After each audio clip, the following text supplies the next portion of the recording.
शीबा और गोपी दोनों ही अपने नए तरीके से कपड़े नाप के तैयार कर रहे थे। तो इतनी देर में मास्टर साहब गुस्से से अंदर आते हैं। ये तुम दोनों क्या कर रहे हो? जरा अपने हाथों को तो देखो, दोनों हाथ मुख्तलिफ नाप के हैं। ये देखो स्केल होता है, हम लोग स्केल का इस्तेमाल करते हैं चीजें नापने के लिए। दुनिया में तो कई किस्म के हाथ हैं और कई किस्म की बॉलें भी हैं। बल्ले को हम इस बॉल से नाप सकते हैं और इससे भी और इससे भी। चले पहले हम बड़ी बॉल से नापते हैं और फिर छोटी बॉल से भी। बड़ी बॉल से ये 4 बॉलों के बराबर है, यानी 4 यूनिट। ये 7 बॉलों के बराबर है, यानी 7 यूनिट्स। ये क्या? इसलिए हम मियारी इकाइयां इस्तेमाल करते हैं, यानी स्टैंडर्ड यूनिट्स।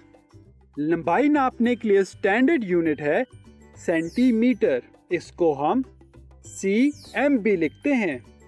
ये है सेंटीमीटर स्केल। इसके ऊपर निशान बने हुए हैं जो बताते हैं किसी भी चीज की लंबाई। ये 0 से शुरू होता है। अगर हम 0 से 1 तक जाएं तो ये 1 सेंटीमीटर बनेगा और 0 से 3 तक जाएं तो 3 सेंटीमीटर बनेगा। इस पेंसिल की लंबाई नापते हैं। इसकी पैमाइश के लिए सबसे पहले इसको सीधा रखेंगे और इसके साथ स्केल को भी सीधा रखेंगे। पेंसिल के एक कोने को हम स्केल के 0 वाले निशान के साथ मिलाएंगे और देखेंगे इसका दूसरा कोना किस निशान के साथ मिल रहा है। ये 5 सेंटीमीटर के निशान के साथ मिल रहा है, यानी ये पेंसिल 5 सेंटीमीटर लंबी है। शीबा काफी देर से अपने छोटे से स्केल के साथ नापने की कोशिश कर रहा था। वो बेचारा थक के बैठ गया। इतनी ही देर में गोपी अंदर आता है और उसकी हालत को देखता है।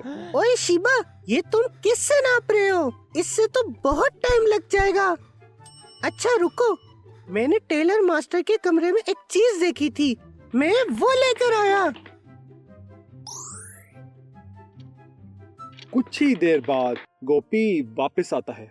ये देखो, ये देखो, ये मैं क्या लेकर आया हूँ। ये है मीटर टेप। इसकी लंबाई होती है 1 मीटर। मीटर भी एक लंबाई नापने के लिए स्टैंडर्ड यूनिट है। इसको हम m भी लिखते हैं। सेंटीमीटर इस्तेमाल होता है छोटी चीजें नापने के लिए, जैसे किताब, पेंसिल, जूता, ऐनक। और मीटर होता है बड़ी चीजें नापने के लिए, जैसे दरख्त, गाड़ी, दरवाजा। इन दोनों ने तो टेप को भी नहीं छोड़ा।